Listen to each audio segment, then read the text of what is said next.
ইতিহাস নিয়ে কথা বলা মানেই যে সব সময় রাজা রাজরাদের নিয়ে কথা বলতে হবে বা হাজার হাজার বছর আগেকার জিনিস নিয়ে কথা বলতে হবে তা তো নয়। দক্ষিণ কলকাতার কয়েকটা খুব সাধারণ বসত বাড়ির ছবি আপনাকে দেখাই।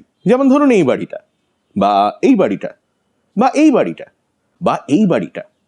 এই সবকটা বাড়ির আর্কিটেকচারাল স্টাইলের মধ্যে একটা মিল পাচ্ছেন?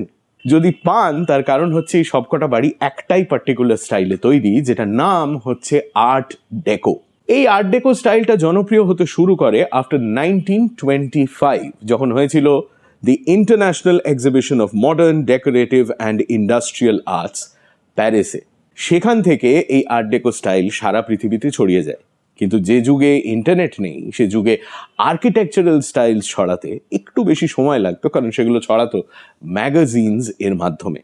কলকাতায় এই আর্ট ডেকো আর্কিটেকচারের একটা খুব ভালো এক্সাম্পল হচ্ছে সিইএসসির হেডকোয়ার্টার্স ভিক্টোরিয়া হাউস।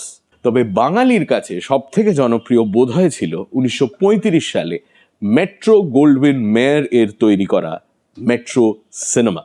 আর এই মেট্রো সিনেমার স্টাইলে বাড়ি তৈরি করার একটা হিড়িক পড়ে যখন সাউথ কলকাতায় আস্তে আস্তে নতুন বাড়ির কনস্ট্রাকশন শুরু হয়।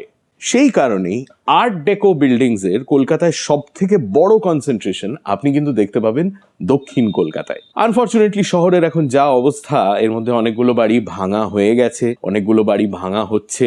আর 10 বছর পরে এই আর্ট ডেকো বিল্ডিংগুলোর মধ্যে কতগুলো আর বাকি থাকবে তা আমি জানি না।